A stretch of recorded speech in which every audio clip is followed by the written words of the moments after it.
Welcome to the Muddied Waters of Freedom with your hosts, Matt Wright and Mohammed Shaker.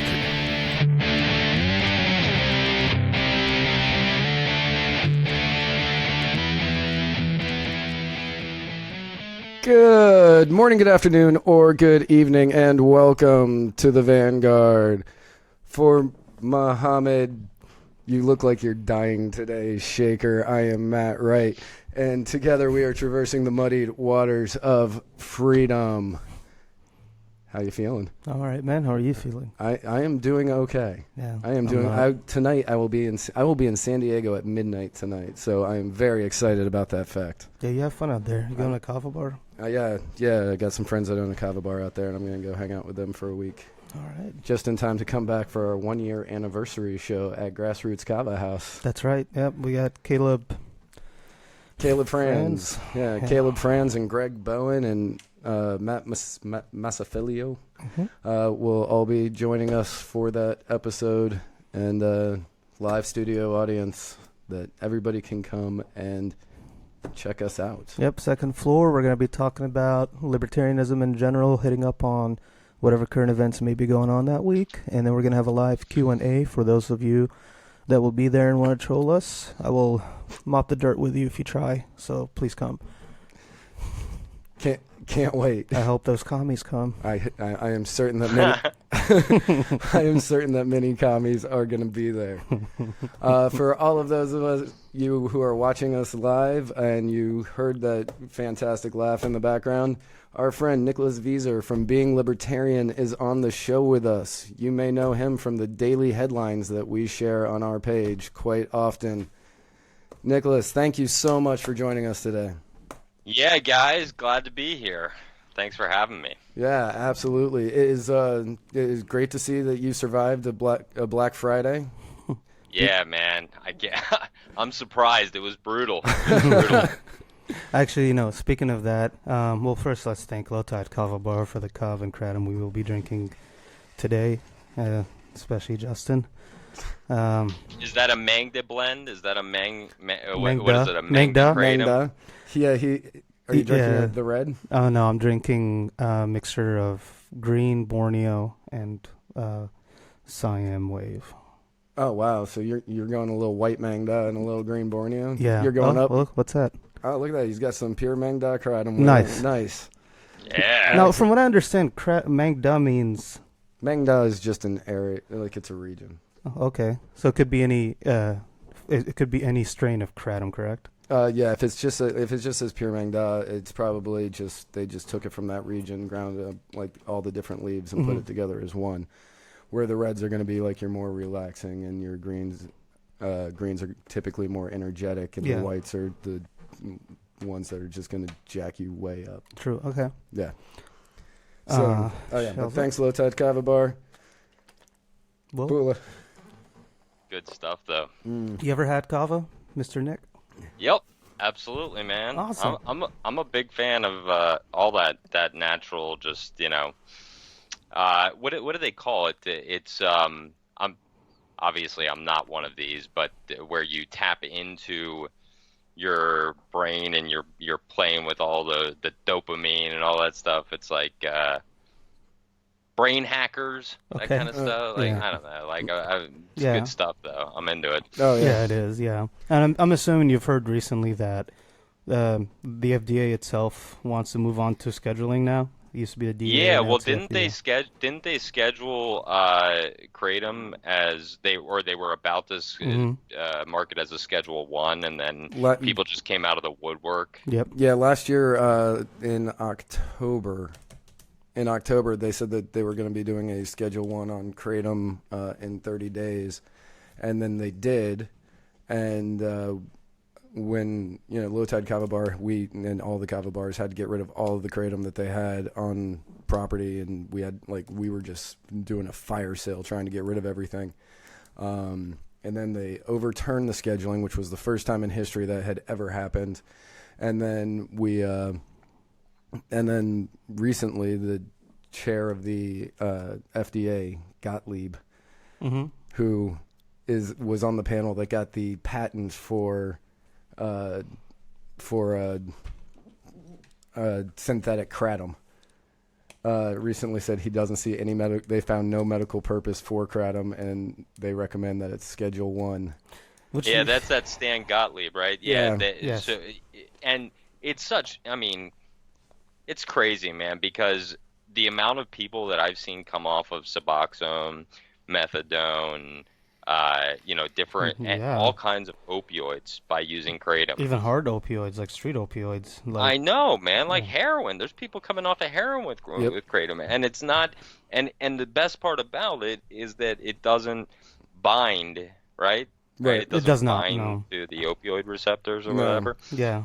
Well, no. I mean, yeah, it's it is a fantastic substance that can help people out, and the FDA is like, nah.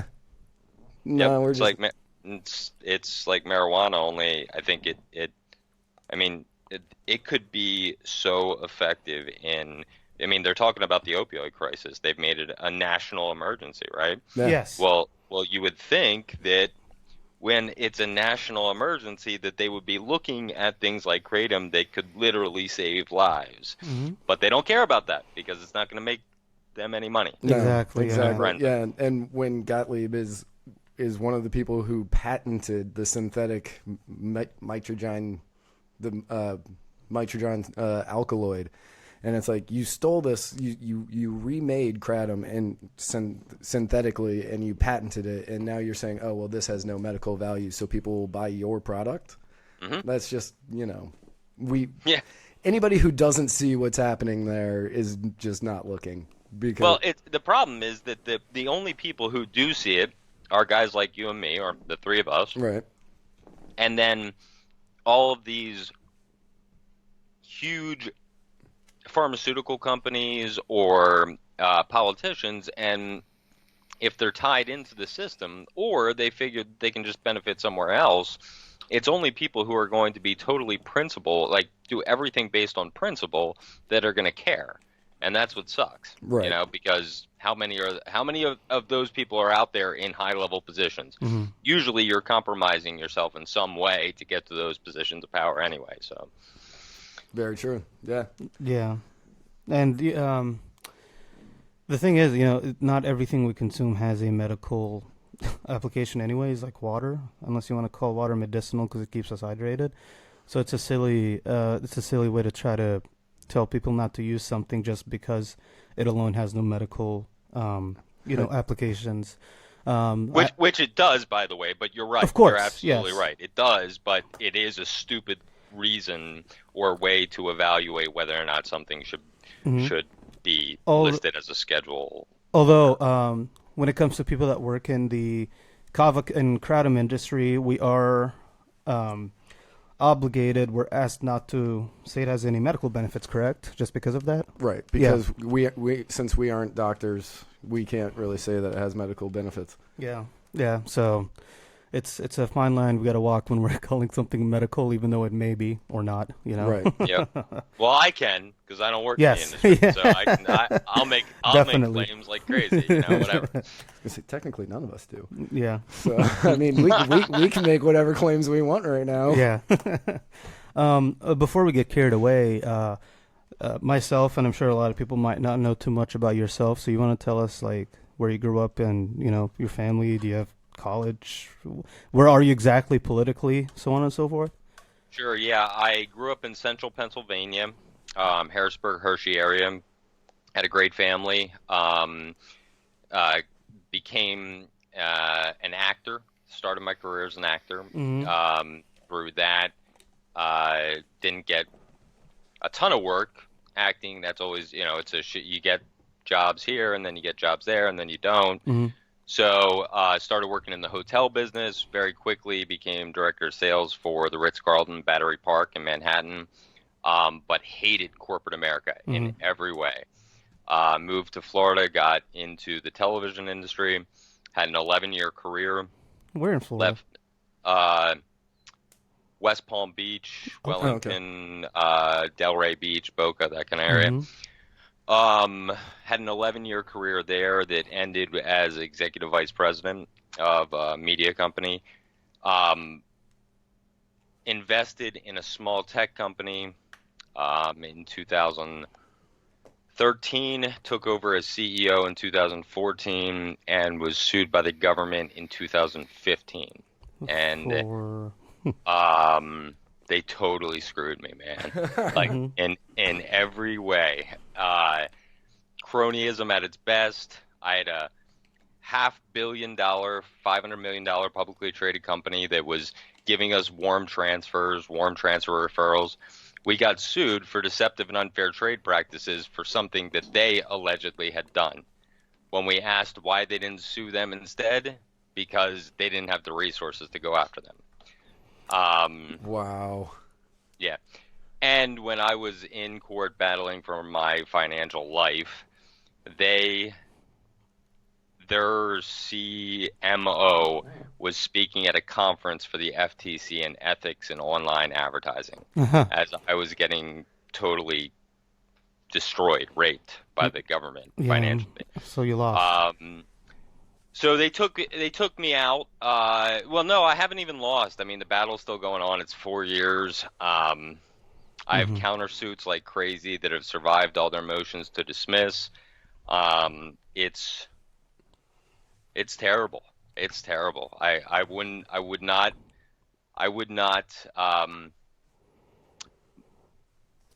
My biggest enemy in the world. I wouldn't wish it on him. It's there's nothing like it. So that led me in 2016. My wife and I started Liberty Link Media Group, and we made it our mission to call out corruption at every turn. So that's why we started with the daily headlines. We started doing them. I obviously had a long background in production, so we were going to use that also as a business model to do production work for liberty organizations, across the spectrum. So my beliefs, the way that I looked at libertarianism, sort of began. They were always in me, but they started to really flourish, change as I was into it, and I started seeing the way things operated, the way that the system was run. I voted for Gary Johnson in 2016. I would vote for him again because I think that the two candidates that we had were absolutely terrible. I have my feelings about the Libertarian Party have sort of, as the past year has gone on, it's not that they're incompetent at all, because they're not. Believe it or not, they're very competent. The system is just so leveraged against a third party. Well, It's Yeah. unbelievable. Well, I mean, it's unbelievable. The way the donor situation, there are 4 donors that you can max out during any given campaign period for any particular candidate. There are hundreds of thousands on the Democrat and Republican side. So the money that's being filtered into those two parties, I mean, to be able to beat that in a major race is such a difficult process. So I understand why people like Austin Peterson, start running for Senate under the GOP, and Thomas Massey, Justin Amash, Rand Paul. They probably get more accomplished from a liberty perspective just because they are in the system. Right. So that's that's where my political views are. Obviously, as far as politically, like where I am, I'm hardcore libertarian. I mean, there's very few things you will hear come out of my mouth that are not straight libertarian. But I do understand that there all ways are correct, and how to get the message out, how to get the ideas and the principles out, and that can be through and within the system, or practice agorism and work outside the system. There's all ways are correct. What do you think of? Because I don't like Nicholas Sarwark or Arvin Vora. I was in the LP as well. I joined the LP.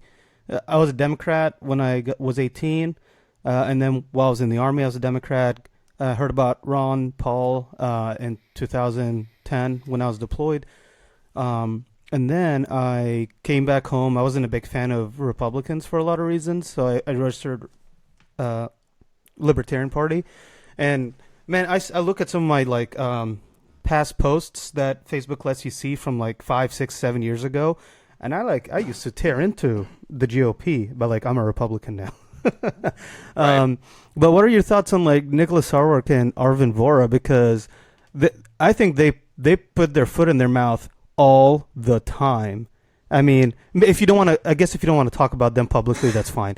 Yeah. But there are Well, some. I'll tell you. I'll tell you exactly what I think of them publicly. I like Nick Sarwark a lot. Mhm. He's a friend of mine. Okay. So it's not. So would I tell him that he does some things that I wouldn't do? Absolutely. Hmm. Do I think that he sometimes puts his principles over advancing the party? Absolutely. Hmm. He defends Arvin to the end of the earth, Yes. and that is probably what people don't like about him the most. It's not that they don't like Nick; they just don't like the fact that he defends Arvin. I guess I could Um, agree with that. Arvin, I don't know as well, Hmm. and he has made some statements that I do not support in any way, shape, or form. So I'm Hmm. sort of in between with him. But Yeah. as far as Nick Sarwark is concerned, I just like the dude a lot. I just like him. Like Yeah. I know him well. I know him well enough to know that I just like the way Okay. he handles himself. That's Yeah. all. No, they've just said some stuff that I think is completely detrimental to the idea of liberty.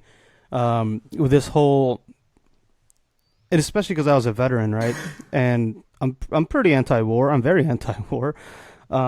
But the way the way Arvin publicly speaks about veterans turns off even veterans in the party, and like he does not stop, no matter how often people have said, "Hey, man, people can read this stuff. It's public," because he does make his posts public.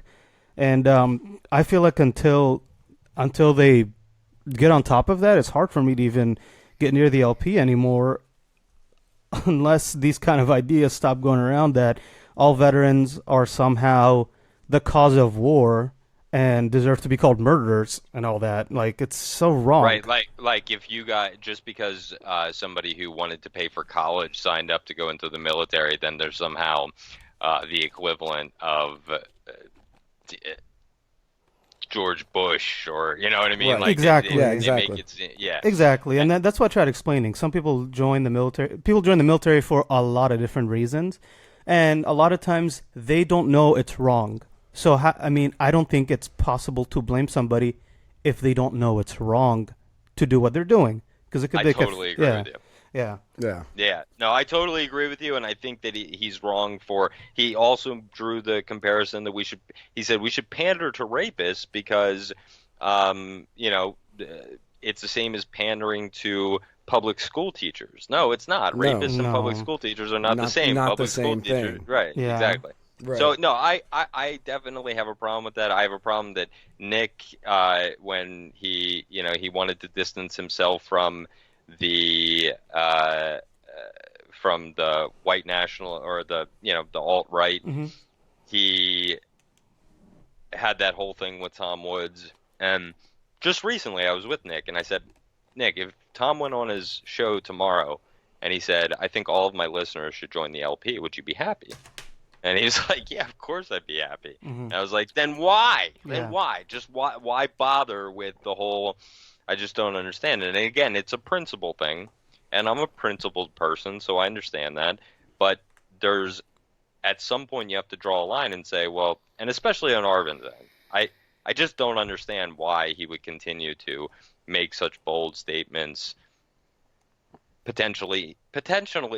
potentially alienating people like you. Mhm. I mean, that's the problem. That's what's so frustrating about it. You And know? the thing is still I'm open to coming right back in. But right now, personally, and I used to be in the LP, I don't know if I'm coming back until they fix the messaging thing, because I do not want to be part of that sort of messaging. And it could be my job, but honestly, it's not my job to go around and fix the things people say. Yeah. I left the LP. Now let me ask you this though, because I would challenge you. Uh-huh. Are you okay being associated with the GOP messaging? Well, I'm also specifically in the Republican Liberty Caucus, and we're not really that well liked in the party, anyways. No, you're right. Yep. Yeah. Yep. I agree with that. Because somebody, I don't know, oh, Adam Kokesh, he made that post where he was saying if you, basically no matter what political philosophy you are, if you agree that private property shouldn't be trampled on, then you're a libertarian. I agree with that. So Yeah, that's fair. from that perspective, I mean, yeah. Oh, also because in that post, he had said something about people associated with the Republican Party. So yeah, I guess I'm not okay. Well, it doesn't matter if I'm okay with it or not. At this point, it would be up to me to be, responding to that kind of rhetoric. But like we just said, if the Amashes and Masseys and Pauls are able to do things in the GOP, I don't think it should matter. I totally agree with you. I just get frustrated when people say I'm not willing to be associated with the Libertarian Party because of certain people's messaging or certain aspects of their messaging, when there's certainly aspects of both the Republican and Democratic Party, if you're a member of that party, that you don't want to be associated with either. So that's where I just get. Maybe I'm being too hard. I don't know. Yeah, I mean, yeah. I left the Libertarian Party this year, and some of it had to do with Arvin, and some of it had to do with Nick.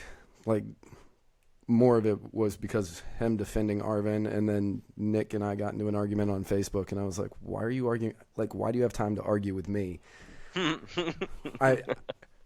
In my own mind, I'm great. Well, you should take that as a compliment, though, that he's arguing with you. I mean, really, he does. He's not going to stop to argue with a lot of people. So, but most of the reason that I left is because the Libertarian Party of Florida, I think, has so many problems, and dealing with that, I was just like, I don't want to be a part of any of that. And right now, I'm a no party affiliate because I don't want to have to defend the GOP. I don't want people to say, "Oh, Trump's your guy because you're GOP," because he's not my guy. I voted for Gary Johnson as well. Yep. So, like, right now, I'm a person without a party, but I am very libertarian, and I believe in the libertarian message. It's just sometimes the way that they're putting that message across, I am very much against. And people are I know, and I talk to them all the time about it.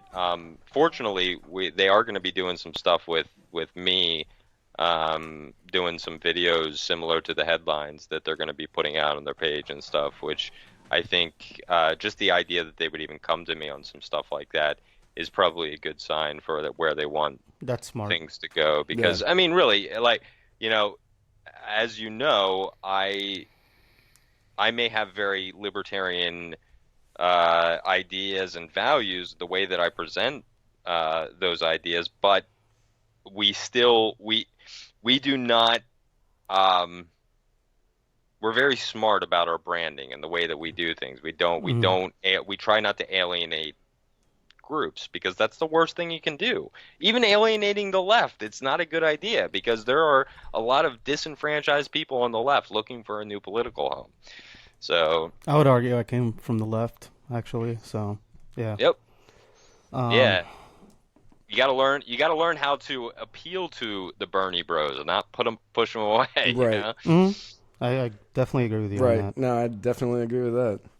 I do need to say, you made a video.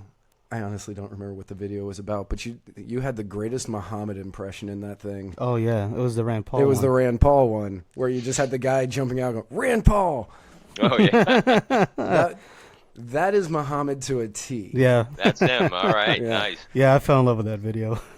I'll tell you what, man. We do a lot. We've done a lot with Rand. We've got on December 6th, we're doing a live stream of him at the Capitol too, on a panel. So very cool. Love working with him and his team. So funny story. Well, it's not a story. I guess it's a compliment. I look at you, to be honest, the style you do your videos. You're like the Matt Kibbe of being libertarian. Do you like Matt Kibbe?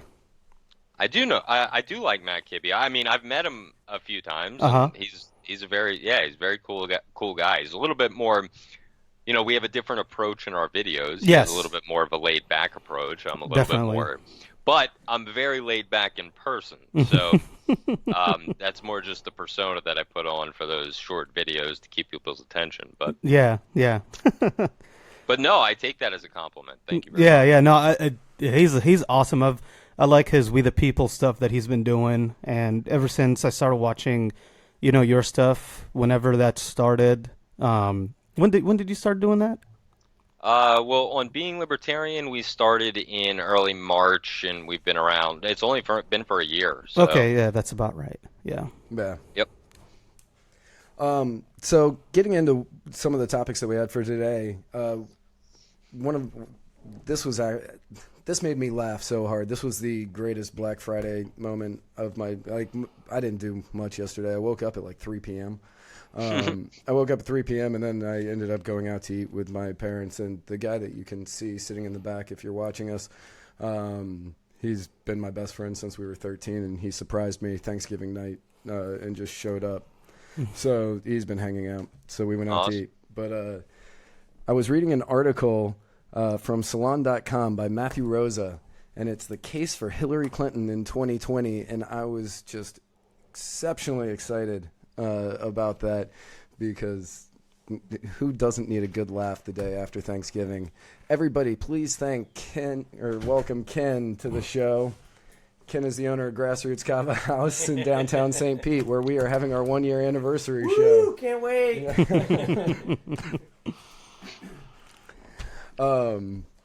But he was saying that Hillary Clinton should be the presidential nominee for the Democrats in 2020, and his arguments for it were very strange. His first argument was Hillary is the Winston Churchill to Putin's Adolf Hitler. And I was thinking, Hillary Clinton is nothing like Winston Churchill. Not at all. No, and Putin, while not a good guy, not Hitler. Exactly. Yeah, I can't understand that argument. It's do they elaborate on that at all? He elaborated on the Putin thing. He was saying that Putin invaded neighboring countries, and that was kind of where he left off. Just, evil guy. Ukraine, basically. Yeah, that's it. Yeah, Crimea. Okay. Even though Crimea voted to be Right. back with him. Right. Right. And how is Hillary? Because she's more well spoken than Trump is all I really gathered from it. Yeah, it's like, okay. Yeah, well, And then he said anybody who believes that the uranium deal was bogus is just, what did he call them? Uninformed. And I'm just like, really? Yeah, honestly, the whole. Oh, you know what? I'm sorry. I lost my train of thought. I was about to say something. Go ahead. I don't know how that you can. So, but do they elaborate on the uranium thing at all? I mean, No, how can you make that conclusion? How can you draw the uranium that conclusion? thing was literally in a parentheses, and it said anybody who thinks uranium 1 was bogus is ill-informed or something. Yeah, okay. Conspiracy theorist believing ill-informed person. It's something like that. Just something really short and quick. And I was just kind of like, that's all you're going with it right there, huh? Right, because of the following information that I have, and I'm about to give you, that is no, it's just in parentheses. Citation, please. You're an idiot. Yeah. In parentheses. Oh man. It's like the CNN commercial with the apple. It's like, this is an apple. And they'll tell you that it's a banana. They'll scream, banana, banana, banana, but it's still an apple, dummy. Right. It's like in your face. Like, if you think anything other than, we're not going to tell you why we're the only ones to listen to and we're the only ones that tell the truth. We're just going to tell you that if you don't, you're an idiot. Right. Exactly. I mean, It's ridiculous. Salon is the same. It's the same website that put out. They had an author that put out an article saying, "I used to be an Ayn Rand fan, and I was a libertarian." Yep. And I learned. I read that. Yeah. Okay. Yes. Yeah. And I was just like, I don't know if you were ever a libertarian. I've had people tell me that. It's slightly off topic, but I've had people tell me, "Well, I used to be a libertarian, and now I'm a socialist," and I'm just like, I don't think you were ever a libertarian, because that's like figuring out 2 + 2 = 4. You don't just forget those principles of like private property and individualism. Yeah, you don't go from libertarian to socialist. No, I know plenty of people who went from socialism to libertarianism. Yes. Not the other way around. Yeah.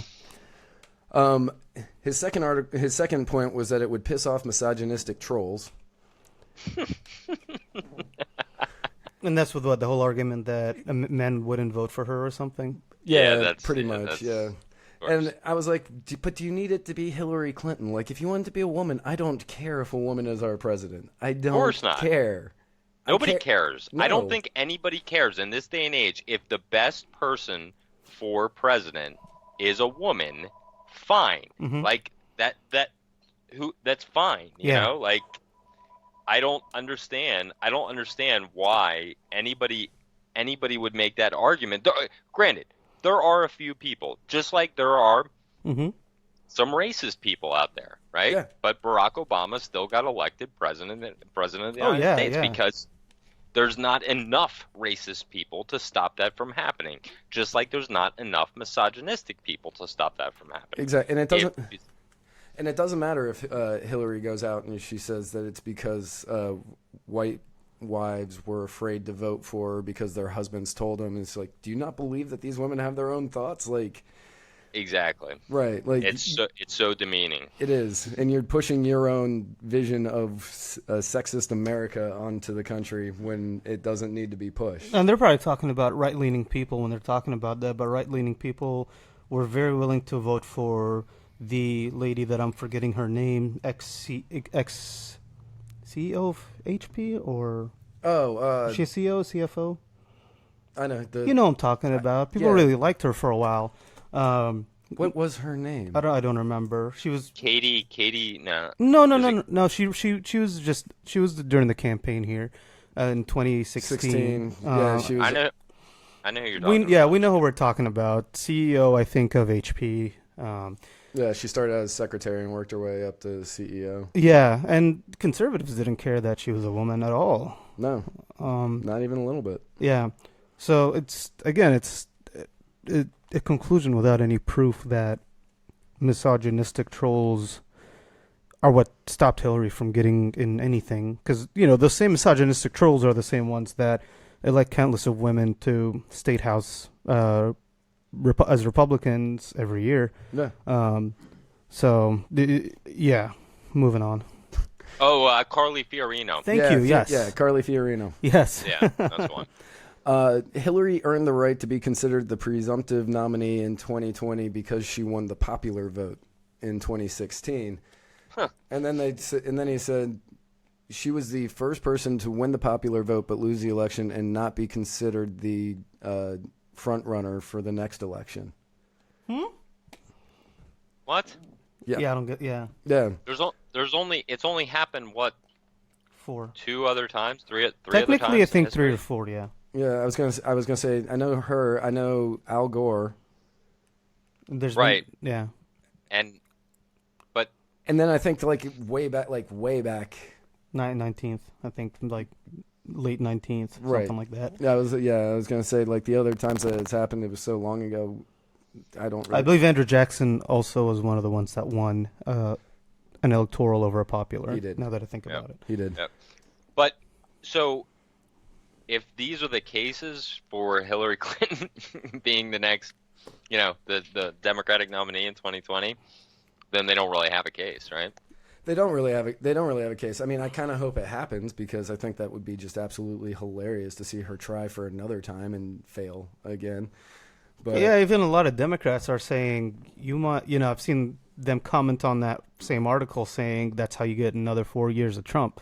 Yeah. So I don't know. Wow. You know what I'd like to see? I'd like to see somebody like Thomas Massey or something join the Democrats and take out Trump as a libertarian, just running under the Democratic ticket. Under a Democratic name. Would they support him though? Because I get that concept of philosophy is different from the party, but would they support him, you think? He's because he's think, technically a theocrat to some people. yeah, no, I mean, it is it's a tough sell, but I don't know. It's so tribal the way Hmm. things are. It's so tribal. I could see them just latching on to their position on the war on drugs and a few other things and Hmm. just going for it, you know? Yeah, I could see Justin Amash doing better, mainly just because he's a minority. And Yeah. and Yeah, exactly. Well, I mean, and I don't even think it wouldn't have to be one of those guys. It would have to be somebody who, I mean, Cory Booker is actually a pretty libertarian leaning Democrat. If you ever listen to some of the stuff that he says, he's very, I mean, obviously it's more on the social issues, but he seems like he's fairly fiscally conservative too. He's worth looking into, but Yeah, but a lot of Democrats think of him as a corporate type Obama. Just because I've heard this before, yep. they think Obama. A lot of Democrats today may say publicly they like Obama, but I've seen a lot of people say Obama may have not been as good as people say he is, and I've seen them in turn suggest that Cory Booker is really the same thing. Mm. So I'm not sure about that. Just also I don't know a lot about the internal workings of the Democratic Party and what they think. I mean, the first thing that Democrats need to do is get rid of super delegates, in my opinion, because that's one of the most undemocratic things ever. They could have had Bernie and maybe Bernie win if it wasn't for super delegates. Yep. yeah, Well, and I should probably say that my first preference is for the Libertarian Party to run a candidate that everybody can get behind and finally put the two-party system I out of agree. control. But yeah, I mean, I work on his campaign, Larry Sharp. yeah. I like Larry I Sharp. like Larry a lot. Yep, I work on his campaign, and he's a veteran, and I'm his director of media, and he's awesome, and he's running for governor of New York, but Hmm. in 2020, who knows? Yeah, Yeah, I hope he's able to pull it off. Hmm. And he's actually, to what we were talking about earlier about the LP and veterans.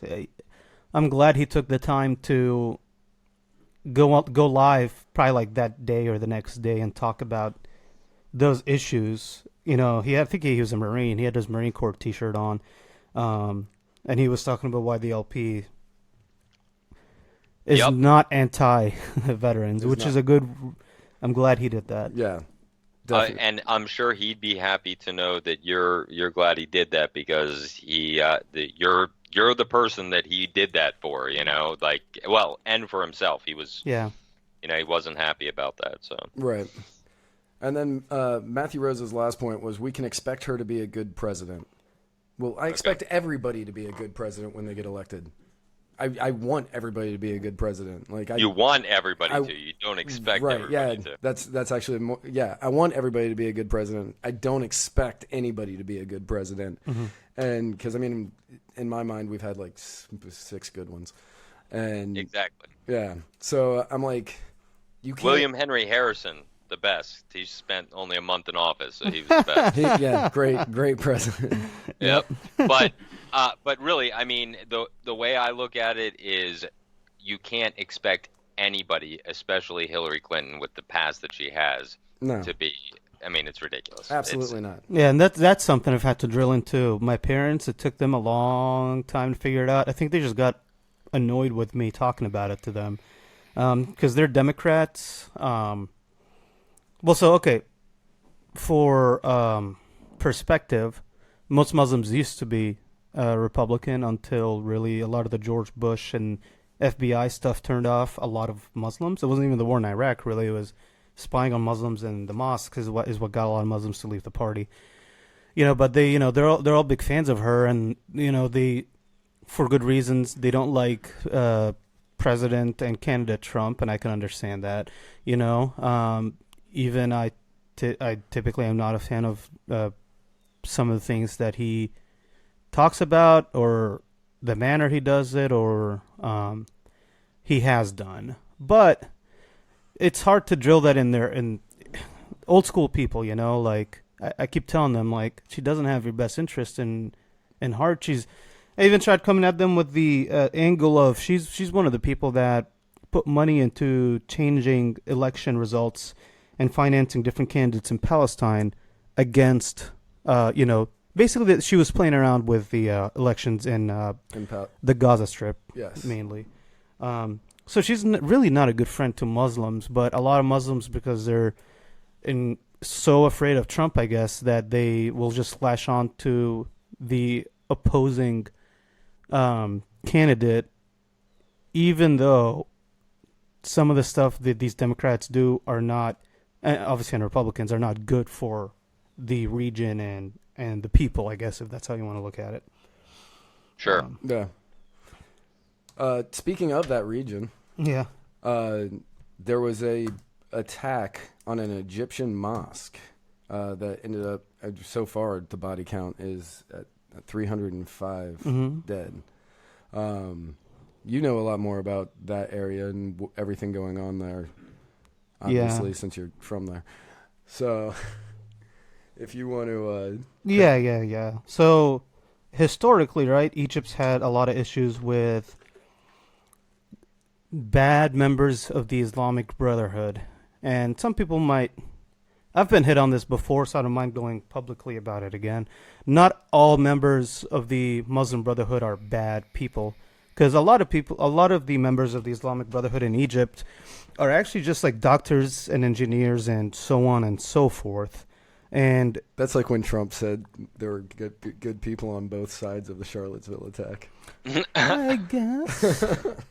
I guess I wouldn't call them Antifa or, white supremacists. Neo-Nazis. Yeah. I wouldn't go that far. So Egypt's been dealing with that stuff for a while. It was Muslim Brotherhood members, radical ones, that killed President Anwar Sadat. He's the one that made peace with Israel back in 1979, basically, and that was with Carter and all that fun stuff. And so the issue with what's going on in Egypt, really, and the whole rest of the region, in my honest opinion, is because I've talked about this before. Somebody posted Abdul Nasser. He was the first Egyptian president/dictator talking about the hijab, because he was really against a hijab law that a lot of people wanted to push. And he said he didn't think it was the right thing to force other women to wear the hijab. He said you should tell your daughters, if you want them to wear the hijab, and leave that up to them, but it's not going to be a state matter. But you got countries like Turkey and even today Egypt that go the opposite way, and they go with forceful secularization.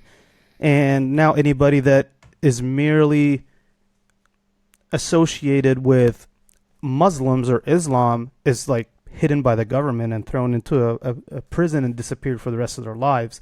So the biggest issue is you have the problems with the government suppressing the Islamic faith in Egypt, but then you also have the radicals that are going to be doing that stuff no matter what.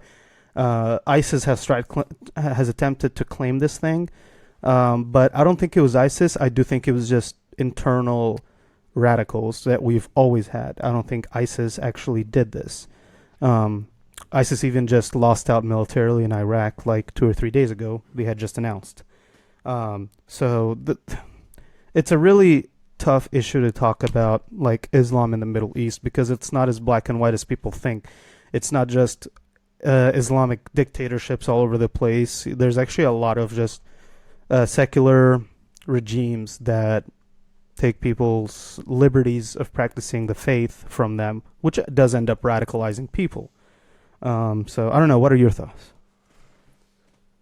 Well, yeah, I mean, I don't like I'm going to have to go with you if you say that ISIS didn't do it. Like, it didn't make sense to me that ISIS would go into a mosque and shoot it up. Like, I understand when they go into a church or whatever. Well, they can't. Well, honestly, they can, because, a lot of my Muslim friends and family are like, well, Muslims would not do that. So people are saying it's a conspiracy that the military is the one that shot at the people. And I don't see that as the case, because whether it's faith or country, I don't think people are going to willingly, for political reasons, put themselves in harm's danger for the sake of the government, so then they would die. That's basically what they're saying. Is soldiers dressed up as terrorists went out to shoot people, but like you're gonna go out there and get shot like that. That's why I don't think 9/11 was a conspiracy.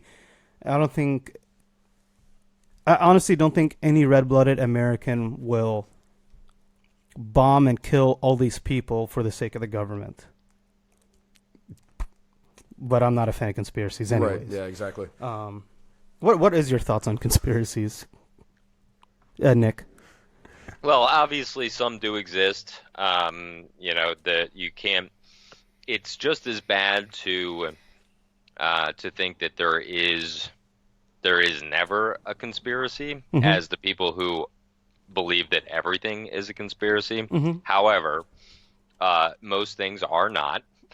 I think it's frustrating to hear so much of the freedom movement jump on the bandwagon of conspiracy theories the second something happens. Las Vegas shooting.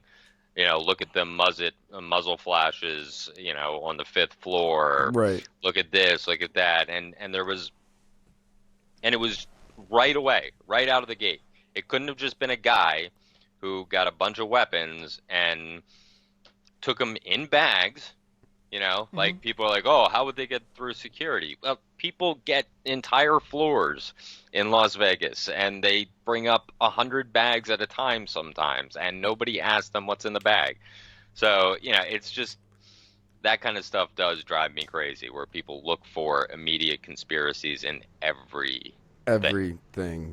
Yes. And yeah, like with the Las Vegas shooter, he had been there for no, it's fine. It's just the mailman. He's going to leave. He had been there, maybe not, but he had been there for a week, so he had plenty of time to take up like just one bag a day for however long, and then the day of just be like, okay, of course, well, now I'm set up, I'm ready. Now I do think that there sometimes is an active attempt to not give us all the information. So like this particular individual, what was his motive? I guarantee you they know a motive by now. I guarantee 100%. You there's no way they don't know a motive. Right. But they may be fearful that motive will anger people. They may be fearful of a bunch of things. And the ability to hold back that motive so that people don't find out about it, I think that's much more likely. Right. I would agree with that. Like, not everything is going to be JFK. Not everything is going to be question after question for decades upon decades, but I think people thrive on it, so they look for it. Yep. Anomaly hunting. It's also such a waste of time. This is probably the 4th time I've said this on the show. Like, I hate it when people just focus on the conspiracies nonstop. Even if the conspiracy was true, I think it's useless to harp on the conspiracy issue, because if there really is a conspiracy, right, of like 9/11, and you are able to prove it, the conspiracy somehow, either people are going to laugh at you or the Men in Black helicopters are going to come and take you away. So to me, it's just so silly. Why not just talk about the things we can do? Inadequacy, the ineptitude, the fact that our government is so inept, it's so inadequate that this would happen. Yep. That's what we need to focus on. Exactly. Well, yeah, we say how government is so inefficient and they can't make what do you call it, that healthcare marketplace website. They can't do that, but they're able to like mastermind 9/11. I don't know. Right. Maybe not. I don't know. George Bush can't put on a poncho, but he can mastermind 9/11. Like, you can't get both of those things. And I think if there is a conspiracy, like I said, they're either going to laugh at you or take you away. And like right now, it seems a lot of people have this proof that it was, and they're still around. No one believes them. Okay, so let's move on. What can we do to make sure that doesn't happen again? Make the government smaller, change foreign policy, whatever, CIA, FBI, look into what we can do to make sure that doesn't happen again, rather than focus on a conspiracy that no one's believing for whatever reason. Right, and it's the problem, everything that's happened after the fact, everything that continues to, the freedoms that are eroded because of it. That's what matters. It's that we continue to give up freedom for the illusion of security, that's exactly what it is. It's an illusion. Right. Which is what we've been doing since probably before 2000 or before September 11th. But like that. Yeah, well before it, but things just sort of increased at a quickening. There was a quickening for sure. Exactly. There's a good book about that. I don't remember the name of the author, but it's called the Independent Institute. They're based out in California. It's a libertarian, nonprofit, something like CKI, Reason, all that. Well, Reason Foundation, in the Institute for Justice, the Institute for Humane Studies. Like, there's the Independent Institute. They have a book called The Ratchet Effect.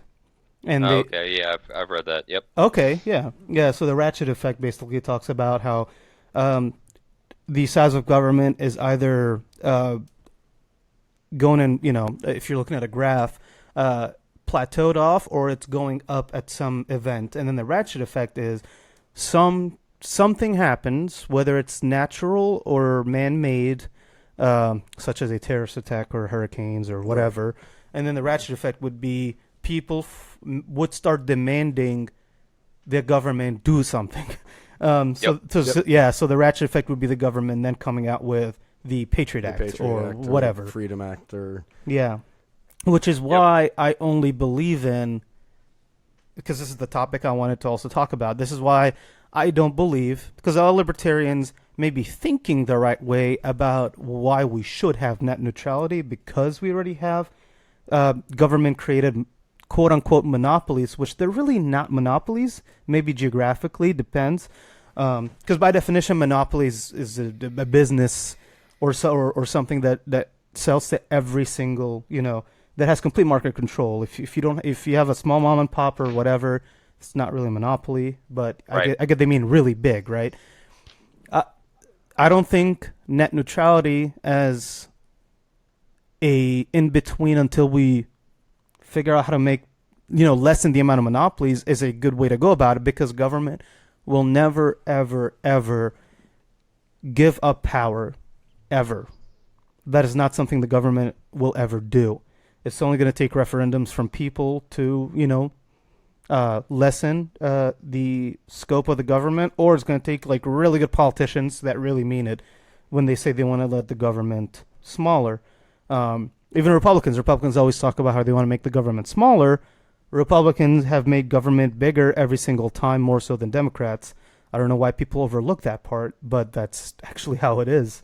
And that always... And look. Yeah. The bottom line with net neutrality is, if anybody tries to overprice services, you're right.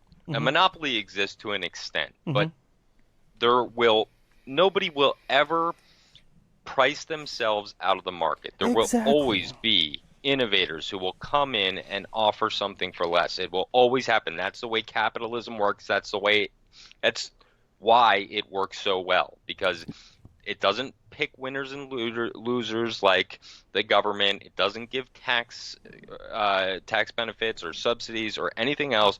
It works the way it's supposed to work. Yes. It's supply and demand. It's the way, and the one ISP that was in violation of net neutrality. I think it was Comcast, right? Was that a Comcast or Verizon? No, it was Metro PCS. So I heard a story about Metro PCS where, so they had a low priced plan, and it was on 2G plus or 2G and a half. And they knew that by offering this, they would, YouTube and a couple other video services would be a problem if they didn't have that on their network. So they asked YouTube to compress their video stuff so that their consumers could get their videos on their phones. Well, they were in violation of it, and there was a complaint lodged against Metro PCS for it. Well, as far as I'm concerned, Metro PCS is the small guy on the block, right? Yeah. So he's already getting forced out. Who do you think told on him? or actually Yes. went to, and why was the complaint lodged in the first place? Probably Verizon, all of the high Right. level AT&T, players, Verizon, whoever. AT&T, they wanted to take out Metro PCS, so they were the ones who used government then as a tool, as a weapon against Metro PCS. By the way, the only thing that was helping consumers, and in this case, low income consumers, people who can only afford Metro PCS 2G and a half service, the only people who were able to service them and do this was Metro PCS, and they were actually getting the service that they wanted, but because they had to compress the video size, they were in violation of net neutrality. So Yeah. again, it's just cronyism. But then, Again, cronyism. but then it was fixed without. But then it was fixed without net neutrality, anyways, right? Because that's an FTC thing. Exactly. Right. Exactly. So, and that's the point that, net neutrality as legislation has only been around for 2 years, Mm-hmm. but come on. I mean, there's a reason that all the major players or so many of the huge tech companies support it, because Yes. they know it's just, oh, it's so frustrating. It's so frustrating because even libertarians are like, well, neutral, this is you don't understand net neutrality because it's not the government pricing the internet, and it's not the government telling you what you can do. It's just the government saying that things have to be fair. Well, that's still the government That's interfering. still the government That's still interfering. a problem. Yeah, yeah. Yeah, and like I've seen this argument. I've been on so many arguments on Facebook and other social media about net neutrality, and everybody's like, "This isn't." They're talking about how it's not fair, and the arguments that they're coming up with don't make any sense to me. They're you're going to have to pay $5 a month for email and $6 a month for social media, and if you want to do streaming video through YouTube or Netflix or whatever, that's going to be an extra charge.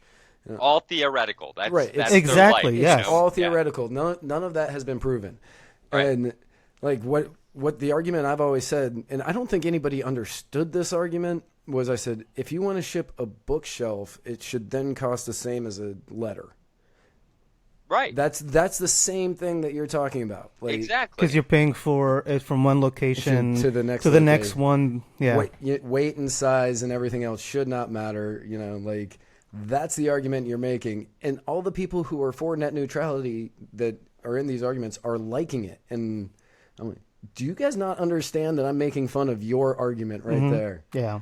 And Yep. they just It's crazy. Yeah, they just don't get it. Like, yes, if Comcast or Spectrum or whomever wants to charge Netflix more to be on their lines, they're using 30% of their bandwidth. Like, of course they can charge them more. It's their bandwidth. Because I don't see how that's a problem unless we let them try it and then it doesn't work. And like my favorite example to bring up about that was the airlines when they got rid of the price controls, and airline companies were able to charge first class and business class different from each other and then different from the economy class. They don't understand that most of us are able to fly so cheaply because these guys paying a lot more to sit up front are paying for a lot of that stuff in the back. Exactly. That's how you get innovation. When cell phones used to be a huge brick, the only people that would buy them, right, were very rich people that were able to afford that brick that was only used for making phone calls. But electronics companies needed that money from these people that were able to afford it to be able to innovate and make their product better.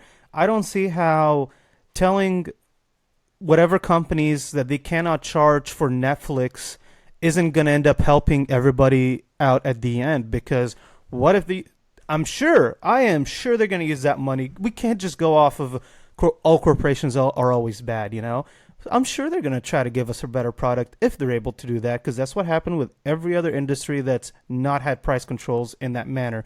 And that's what net neutrality is. What these people are arguing for is price controls. Yep.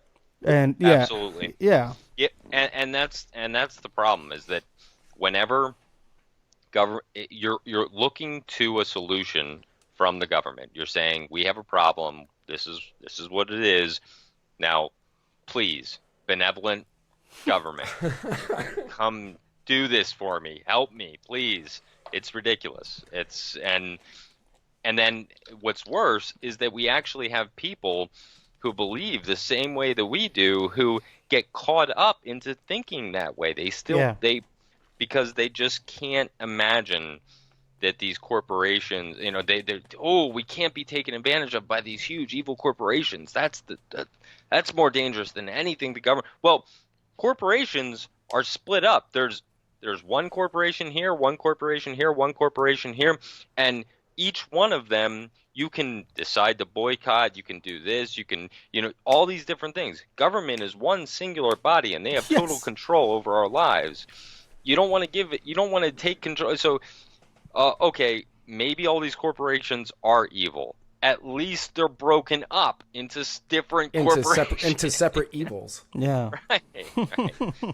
The strength of their evil has been weakened as opposed to the government, where it's all solidified into one group that can just say, make. Yeah. Because, corporations... Talk about monopolies. Right, exactly. Yes, exactly. Yeah, like the FDA is a monopoly. The FDA 100% Yeah, we is a cannot monopoly. get a private company to test our food and drugs for us.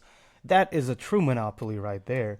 But, just like healthcare, the same libertarians, the obvious argument against Obamacare is we need deregulation of forced competition.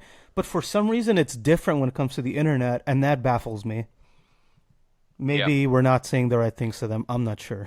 Right. No, I know. It's crazy. Yeah. That's actually pretty much all the time we have for today. Thank you so much for coming on today. Yeah, I had a lot of fun. Yeah. Yeah, absolutely, man. No, I'm glad to have been able to come on. It was good stuff. Yeah, no, absolutely. For anybody who hasn't seen his videos, we share a good portion of them on Facebook.com/The Muddied Waters of Freedom. Liberty Link, right? Would you like to? Yeah. So Liberty Link, libertylink.com, or sorry, libertylinkmedia.com. Also Facebook.com/Liberty Link Media, and Facebook.com/Being a Libertarian. Oh, okay. I didn't know there was an A there for some reason. Yeah, I didn't. Yeah. It's a long story. So, yep. There is an A there in between being and libertarian. Okay, good. Is there anything else you would like people to go and check out? No, just listen, if you are a fan of first of all, if you ever need video content for a campaign or anything else, we're your people. But if you want to hear libertarian ideas and ones that appeal to maybe different demographics outside the echo chamber, check us out. Yep. You all right there, buddy? Yeah, I'm good. That's awesome. Outside the echo chamber. Mm-hmm. That's right, man. But yeah, we do appreciate you coming on. You said that you were down in Boca, correct? Yeah, for a while. Is that where you found out about Kava? Yeah, actually, I must have been. Yeah, of course, because I was down there for most of my 20s and early 30s. So, yep. Gotcha. I know where you were hanging out then. Yeah. That bar. You mean the Kava bar there? Yeah. Yeah, near Yamato. Yep. Yeah, Federal Highway in Yamato. Yep. Which one is that? Because It's that's not Kavakazi, right? It's not that. No. It's the Knock. The Knock, yes. Yeah, it's The Knock. Yeah, it's what the Knock used to be, which I think was a Knock-em-all. Mm-hmm. Cool. Yeah, but but yeah, I was like, he was in Boca. I know where he was hanging out if he knows about Kava. Mm-hmm. Yep, Yeah. absolutely, man. Yeah, I go down there pretty often. I know all the guys down there. Yeah. Nice. Yeah. Very cool. Very cool. Well, yeah, again, sorry. Thank you for coming on. We do appreciate it. We'd love to have you on again, obviously. We're both huge fans of yours. Mm-hmm. So, Absolutely, man. Anytime. all right. Thank you so much, man. All Definitely. right, guys. appreciate Have a great day. it. All right. You too, Nick. Take care. Bye. Bye. Again, thank you all. Thank you all for tuning in. Sorry about the coughing fit at the end. Anyway, you can follow us on Facebook at facebook.com/Muddied Waters of Freedom. You can follow us on Instagram at Muddied Waters of Freedom, or you can follow us on Twitter at Muddied_Waters. This and every other episode is available to be heard on MuddiedWatersOfFreedom.com. And please don't forget about our 1-year anniversary show, December 2nd at Grassroots Kava House in downtown St. Pete. It's starting at 2 o'clock. It's going to be a really good time. Definitely looking forward to it. Do you have anything else? No, I'm good to go. All right. Well, again, please like, please share, please tell your friends, tell your family, tell your enemies, tell everybody. And I'm getting ready to head to San Diego, so let's get this thing wrapped up. All right, man. Well, have fun out there. Thank you for joining us, guys, and remember where we're going. We don't need roads.